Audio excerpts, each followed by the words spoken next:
جب مسلمانوں کے دارل خلافہ یعنی مسلم دور حکومت کی راجدھانی بغداد میں ہر دوسرے دن کسی نہ کسی دینی مسئلے پر مناظرے ہونے لگے، یعنی ڈیبیٹ ہونے لگی۔ جلد ہی وہ وقت بھی آ گیا جب ایک ساتھ ایک ہی دن بغداد کے 4 الگ الگ چوراہوں پر الگ الگ مناظرے ہو رہے تھے۔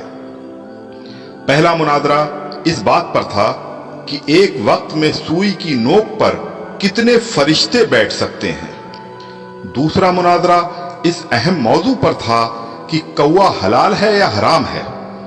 تیسرے مناظرے میں یہ تکرار چل رہی تھی کہ مسواک کا شرعی سائز کتنا ہونا چاہیے۔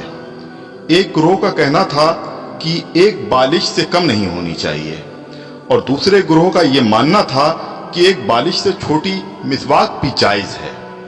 ابھی یہ ڈیبیٹ چل ہی رہی تھی کہ ہلاکو خان کی قیادت میں تتاری فوج بغداد کی گلیوں میں داخل ہو گئی اور سب کچھ تہس نہس کر دیا۔ مسواک کی حرمت بچانے والے لوگ خود ہی بوٹی بوٹی ہو گئے۔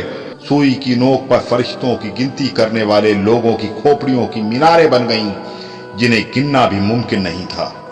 کوے کے گوشت پر بحث کرنے والوں کے مردہ جسموں کو کوے نوچ نوچ کر کھا رہے تھے۔ آج ہلاکو خان کو بغداد تباہ کیے سینکڑوں برس گزر چکے ہیں، مگر قسم لے لیجئے جو مسلمانوں نے تاریخ سے رتی برابر بھی سبق لیا ہو۔ آج ہم مسلمان پھر ویسے ہی مناظرے سوشل میڈیا پر یا اپنی محفلوں، جلسوں اور مسجدوں کے ممبروں سے کر رہے ہیں۔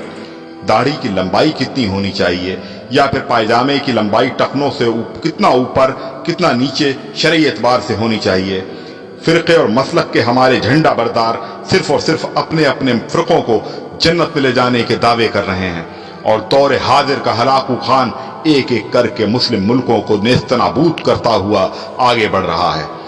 افغانستان، لیبیا، عراق کے بعد سیریائی بچوں کی کٹی پھٹی لاشوں کی گنتی کرنے والا کوئی نہیں ہے۔ بے گناہوں کی کھوپڑیوں کے مینار پھر بنائے جا رہے ہیں۔ آدم کی نسل کے نوجوانوں، بوڑھے، بزرگوں کی لاشوں کو کوے نوچ نوچ کر کھا رہے ہیں، اور ہوا کی بیٹیاں اپنی عصمت بچانے کے لیے امت کی چادر کا کونا تلاش کر رہی ہیں۔ جی ہاں، اور ہم خاموشی سے اپنی باری آنے کا انتظار کر رہے ہیں۔